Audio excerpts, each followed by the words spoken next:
Hello everyone and welcome back to my YouTube channel for Arcadian Apothecary.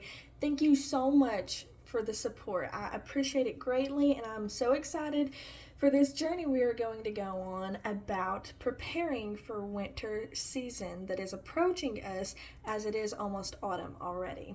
So today in this video I want to talk about how to ferment garlic cloves that are fresh in raw honey.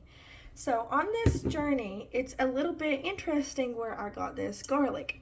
So this is organic wild garlic. I picked it at the old home place of my great grandma. And so this plant section has been growing for about 50 years. And where it is here on the farm, it's a little bit dry right now. So it's pretty interesting because there was no top to the garlic.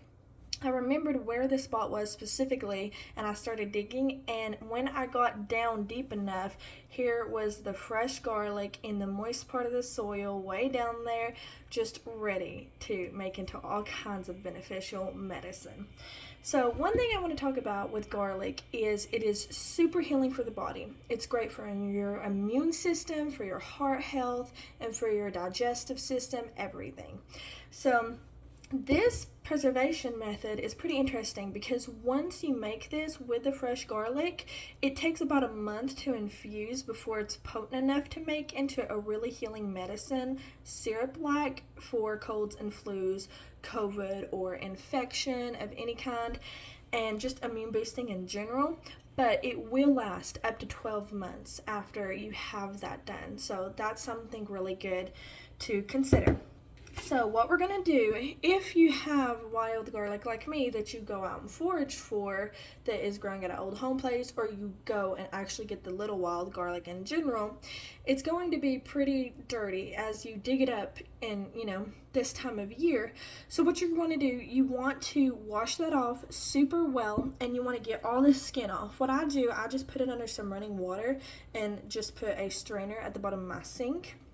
And I just rub it vigorously to where all that skin just comes off with the dirt as well. But if you are using store-bought organic cloves of garlic, you can keep the skin, or if you have it that you can get it cleaner, you can keep the skin, shed that off, and then you can go and dry that and then use it in soups and things later on. But this method, I'm choosing not to do that as it is pretty, dirty, as you can see right here. So anyway, what we're going to do, we're going to get a whole entire piece of garlic, and you can use whole cloves in different recipes, but what I like to do is I get the cloves, I section them off, and then I cut them all in half because I feel like that's better for the infusing method of this one, because what it's going to do, it's going to let out all those vitamins and minerals and the juices. And the more you crush it, the more it activates the components to infuse better in the garlic, in the honey, wherewith the whole clove won't infuse as deeply and potent. And what we are after is a very healing medicine for infection and everything else that can come along in the cold and flu season. And that's why we want to make it so potent. So here I am going to be using some organic, raw, local honey with no additives, no preservatives, no syrups. So this is some that's fresh if it is crystallized into sugar, which is a good thing because that means it's organic. You want to just put it in like a double boiler method and let that slowly melt back into place so it can be used better in some hot water. And then once it is, liquid form, then it's good to go.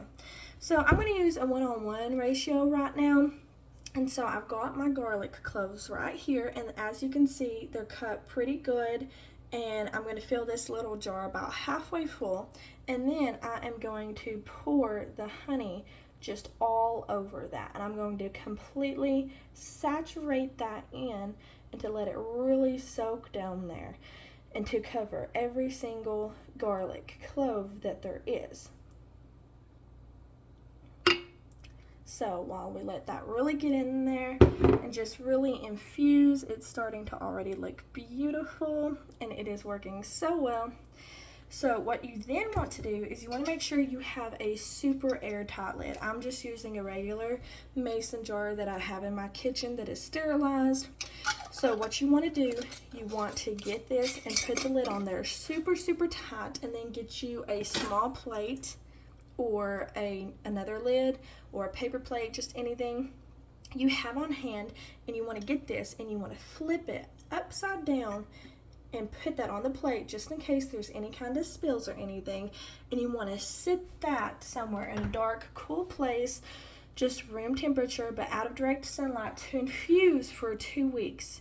And then every single day in the 2 weeks you're going to want to burp the jar, because what it's going to do is those juices out of that garlic is going to be pulled into the honey, and the honey is going to become way more runnier. And as the fermentation process goes with the good bacteria that is in the fresh honey, it is going to start to get some of that bubbling fermentation process going on, like fermenting any other kinds of foods. And you're going to want to burp it just so it really releases all those gases and can really get airtight. And then after that, you want to burp it very fast so nothing gets in there that you don't want to be in there. Like, you don't want to take the lid completely off. You want to just open it for a second, let a little bit of that oxygen out, don't let any more in, and just close it. You want to do that once a day for 2 weeks. After the 2 weeks is up, then you want to let it go ahead and ferment for about a straight month. Then after it is a month, it is good to go. So you want to just take a tablespoon when it is needed, and you are ready to treat yourself from an infection. It could be a sinus infection, it could be just a sickness, or you could be getting over a sickness, or you could have a cough or a sore throat. Any of that, this is going to be amazing for it, and you're going to want to use that. So this, like I said before, is good to go for 12 months after it is ready and infused for a straight month. So just put that in a dark spot, either on your counter or in a cupboard, or you would put other tinctures or dried herbs or kombucha or anything, and then you are absolutely good to go. So thank you all so much for watching this video. Please go like and subscribe and share it with your friends and family, and try to get this made right about now so you can get ready for the winter months to come. Thank you all, and I'll see y'all next time.